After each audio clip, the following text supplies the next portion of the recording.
All right, so today we're really diving into something that's been generating a lot of buzz lately. We're talking about Palantir in Argentina.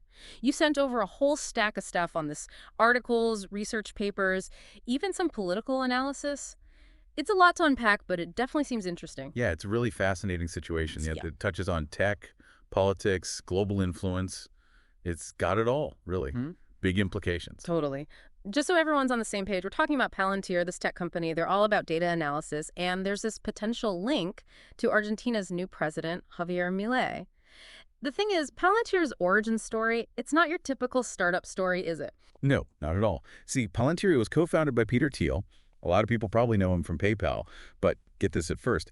Palantir was supposed to be this fraud-fighting tool. They wanted to use like really advanced data analysis to sniff out shady stuff. Okay, so we've got this fraud-busting company started by a tech bigwig.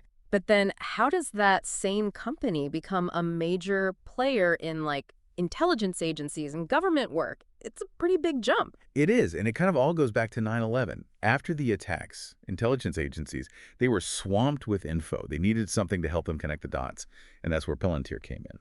Their data crunching abilities, they were exactly what these agencies needed to fight the war on terror. So Palantir goes from tracking credit card scams to, like, tracking potential terrorists. That's intense as an understatement. Yeah, no kidding. And it really shows you how this technology is two-sided, On one side, it could help stop crime and make everyone safer. But on the other side, there's this potential for surveillance and abuse, especially when you're talking about huge amounts of personal data. Which leads us to Argentina. They've got a new president now, Javier Milei, and he's got a very particular way of looking at things. What's the deal with him, politically speaking? Well, Milei, he calls himself a libertarian. He's all about small government, free markets, individual freedom, that kind of thing. And it just so happens that his views, they line up really well with Peter Thiel's. Thiel's a big libertarian guy, and he's even said some pretty critical things about democracy itself. He'd rather see a world run by tech and data. So you've got this potential synergy, right? Milei's vision for Argentina kind of clicks with Thiel's whole thing about a world driven by tech and data. So then, what does that mean for Argentina? What could happen? That's what's got people worried. Like Milei has talked about privatizing state-run businesses, which fits with Thiel's idea of shrinking the government, right? The fear is that those policies, combined with Palantir's technology, it could lead to a concentration of power and maybe even weaken democracy in Argentina. So less government oversight, more reliance on tech and data analysis, and a president who sees eye to eye with a tech giant known for pushing the limits of data collection. It's a lot to take in. Exactly. And to really wrap our heads around what this could all mean, we have to look at how Palantir's tech has been used in other places. And I have a feeling those examples might be a little unnerving for anyone who cares about privacy and freedom. That's where we have to tread carefully, and that's exactly what we'll look at next. So let's talk about some of those other examples, those other places where Palantir's been used. One thing that really jumped out from the stuff you sent over was Palantir's role in U.S. immigration. Seems like that's been a bit of a hot potato. Definitely a sensitive topic. See, Palantir's tech, it's been used by ICE Immigration and Customs Enforcement to basically identify, track down, and apprehend undocumented immigrants. And that sparked a whole debate about privacy, whether it's fair, whether it targets certain groups unfairly. Right. There's a lot to unpack there. So we're talking about this incredibly powerful technology, right? It can analyze mountains of data, pick out individuals, and it's being used in ways that directly impact people's lives. And not everyone's happy about it, especially folks who value their freedom and privacy. It's messy, that's for sure. There's Yeah. no easy answers. Some people, they say this is about enforcing the law, about keeping the country safe. Then you've got the other side saying this is mass surveillance, this undermines basic rights, and that it disproportionately affects already marginalized communities. And now you've got this technology potentially landing in Argentina, a country with, let's face it, a complicated history when it comes to politics and human rights. It's not hard to see how this could go south. And it's not just speculation, unfortunately. The stuff you shared, it highlights some pretty worrying signs, like Milei's administration. They've pumped up the budget for Argentina's intelligence services. Right. Like way up. We're talking almost 900% increase. 900%. That's wild. What's the justification for that kind of increase? That's the million-dollar question, right? A lot of people are asking that. It definitely raises eyebrows. You have to wonder, is this about legitimate security concerns, or is it about something else?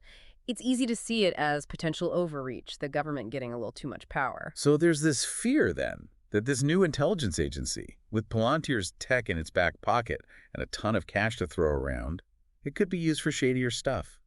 Targeting political rivals, silencing critics, monitoring ordinary citizens in ways that just wouldn't fly in a democracy.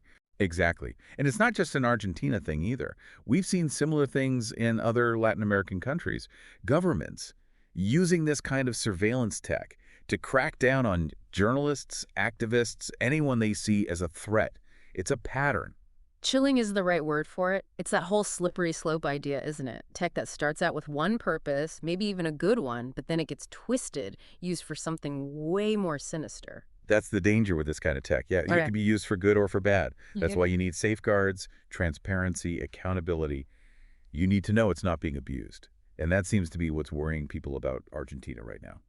Yeah, from what we're seeing, transparency and accountability, they're not exactly top of the agenda for Milei's government. And that lack of transparency just adds fuel to the fire, you know? It makes people nervous. People will forget, Palantir's tech, it's just a tool. It's only as good or as bad as the people using it. It's like giving someone a super-powered sports car, but no driving lessons, no map, just letting them loose. Yeah, it can go fast, it can do amazing things, but without the right guidance, it's a recipe for disaster. Perfect analogy. And we're not talking about a few dented bumpers here. This is serious stuff. We're talking about democracy being undermined, people's rights being violated, dissent being silenced. The stakes are incredibly high. It all sounds incredibly worrying.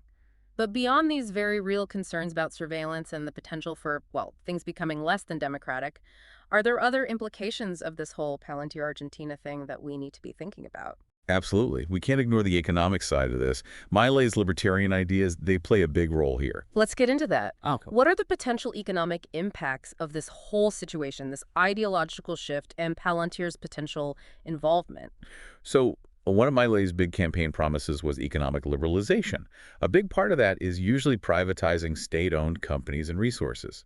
It all ties into this concept called accumulation by dispossession, where you basically take public resources and hand them over to private entities, often for a fraction of what they're actually worth. So the concern is that Palantir, if they're advising the Argentinian government, they could sway decisions about what gets privatized, potentially lining their own pockets or benefiting their buddies in the process. It's a valid concern. And it goes beyond just potential corruption. There's also the question of data. Who controls it? Who owns it? If Palantir gets access to huge amounts of government data through these privatization deals, that's a huge amount of power. It's almost like a new kind of colonialism, isn't it? Instead of taking land and resources, they're taking data and information. You hit the nail on the head. That's exactly what's at stake here. Mm. Who controls the flow of information, who benefits from it, and who gets left out. So it's like we're talking about a situation where a company like Palantir, they've got access to all this data. They know all these powerful people. They could really end up shaping, like, not just the government's policies, but the entire economy of a country. And we can't forget, this isn't happening in isolation. You know, Milei's win in Argentina is part of this bigger trend we're seeing around the world. These right-wing populist leaders, they're popping up everywhere. And it's often because of, like, economic anxieties, right? Social divisions, people losing trust in the usual institutions. Exactly. And those leaders, they make it sound like they've got all the answers, simple solutions to really complex problems. There's always an us and a them, someone to blame, whether it's outsiders or minorities. Right, someone's always the bad guy. But this is where it gets kind of scary, the whole technology angle. Because these leaders, they're really good at using tech to hold on to their power. Social media, propaganda, manipulating how people think, silencing anyone who disagrees. It's like their toolkit, right? And a company like Palantir, with all their data crunching and analysis, they can actually predict how people will behave. In the wrong hands, that's a scary amount of power. So you're saying a government could use this tech not just to punish people who speak out, but to figure out who's going to cause trouble before it even happens. Exactly. It's like, imagine a government that knows what you're thinking before you even do. It sounds like something out of a dystopian sci-fi movie, but this is the world we're living in now. This stuff is real. It's definitely unsettling. So is there any hope here? I mean, it all sounds kind of bleak. I wouldn't say bleak, challenging for Yeah. sure. But, you know, the material you shared, it does offer a glimmer of hope. It talks about the power of people resisting, holding their leaders accountable, demanding transparency, protecting their democratic systems. It's about fighting back. So not ditching technology completely, but making sure it's used for good, ethically, in a way that benefits everyone, not just a select few. Right. We need to be using this tech to make things fairer, to promote justice, to help people thrive. It's a tall order, but it's not impossible. It takes constant work, though. We can't just be passive and let things happen. We have to stay informed, be active, and make those in charge answer for their actions. Because at the end of the day, we decide what the future looks like. It's all about the choices we make. Well said. And sometimes, just talking about these things, shining a light on the tough issues, that's a step in the right direction. Couldn't agree more. Awareness is the first step. Well, on that note, we're going to have to wrap up this deep dive. But like we've been saying, this is an ongoing conversation. Absolutely. We need to keep talking, keep paying attention. Thanks for joining us, everyone. And remember, the future isn't something to be afraid of. It's something we create together.